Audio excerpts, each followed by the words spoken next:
Foi a segunda vez que eu tive que ficar meio de repouso. A primeira vez foi quando a Manu tinha... Quando eu engravidei da Manuela, que eu fiquei 5 meses sem trabalhar e fiquei de repouso absoluto.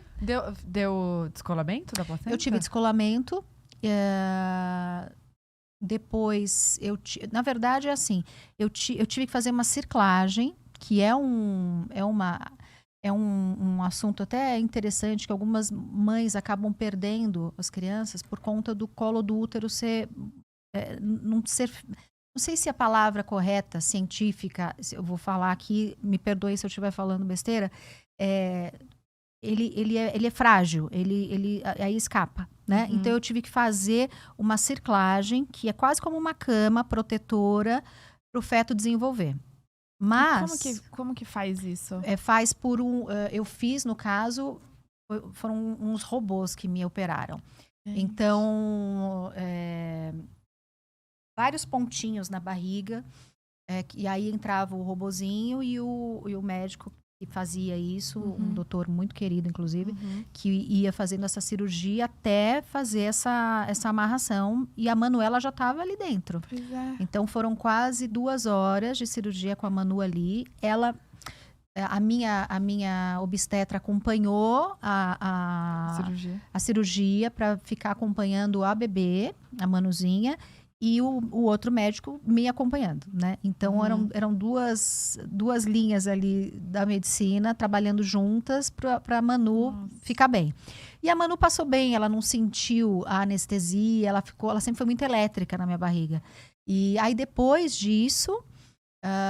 tava tudo bem, o médico me deu a alta, não, tranquilo, vida normal, etc e tal. Eu fiz uma gravação num dia, no outro dia a gente estava procurando casa. E eu tava com uma corretora que eu não tinha nenhuma afinidade.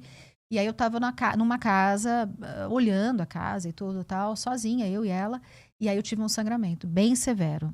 E aí, na época, meu marido morava no Rio.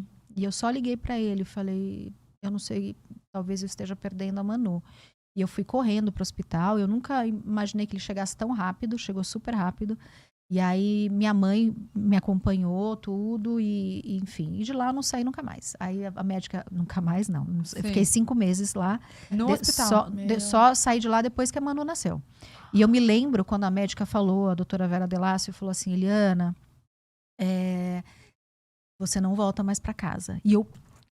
Como? Naquele Como mesmo assim? dia, No assim, mesmo que você chegou? dia. Como eu não volto mais para casa? Não, agora a nossa prioridade é cuidar da Manuela. Se você quiser voltar para o trabalho, se você quiser voltar para o seu dia a dia, você pode perder sua filha. E eu falei, não, então para tudo. E eu me lembro quando eu tive que dar notícia na TV, quando eu tive que ligar para o Silvio Santos e avisar que eu não ia voltar mais, assim, só depois que a Manuela nascesse. Então, você imagina, ela nasceu de 8 meses, eu estava de 3 meses e eu só ia voltar depois do nascimento dela. E a coisa mais importante para mim foi, eu aprendi muito a ter paciência, a entender que eu não controlo nada na minha vida, aliás, a gente não controla nada. Eu acho que essa pandemia também trouxe essa reflexão pra gente. E fé, né? Porque eu não consigo, sinceramente, assim, a fé foi o que me deixou firme. E eu tive muito apoio, eu tive uma rede de apoio feminina absurdamente necessária para mim através das redes sociais. Eu tive mães, mulheres que me mandavam direct contando a história delas. Foi tão lindo, o que elas passaram, que elas tiveram, fico até emocionada, que elas tiveram nenenzinha também, separa que se você chorar, eu choro também, vai ser uma loucura. Então, assim, foi absolutamente necessário essa rede de apoio. Como isso, às vezes a gente fala assim, a internet é nociva. Sim, mas também ajuda muito em alguns casos, sabe? Muito. Eu acho que ela é muito poderosa para todos os lados, né? A gente vê tantas pessoas sofrendo com a internet, com os haters, com tanto julgamento. E, por outro lado, também, eu vivi isso na pele. Muitas vezes eu ficava sozinha no quarto, na incerteza de que eu teria ou não a Manuela, na incerteza se ela nasceria a termo ou se ela nasceria prematura. Uhum. Eu tava pronta para tudo, Mas essas mulheres me deram força. Elas não largaram a minha mão. Isso de uma maneira remota, virtual, e foi muito especial. Então, eu sou muito grata a todas essas mulheres. Eu tenho certeza que pelo menos 1, 2, 3, 10, não sei, possa estar nos vendo agora. Eu sou muito grata, porque elas me ajudaram muito. E elas mostravam o bebezinho prematuro, e depois o bebezinho já bem, sabe? E me contavam a história, etc. Tanto é que eu tenho um apego muito grande. E fiz, principalmente na pandemia, fiz algumas campanhas e ajudei muito as crianças, né, carentes que precisavam, por exemplo, de AME, daquela que tem atrofia muscular espinhal, que tinha um remédio caríssimo, que não era aprovado e não era doado para as crianças. Então, eu fiz uma batalha muito grande, assim, acho que foi uma das coisas mais importantes que eu pude fazer na pandemia, foi ter ajudado essas mães a fomentar esses abaixo-assinado para que esse remédio fosse acessível, porque é caríssimo. É muito caro, 12 milhões. Esse é o que veio depois, né? O outro era um pouco mais barato, mas era em torno de 2,5 milhões. Gente, Nossa. Quem pode?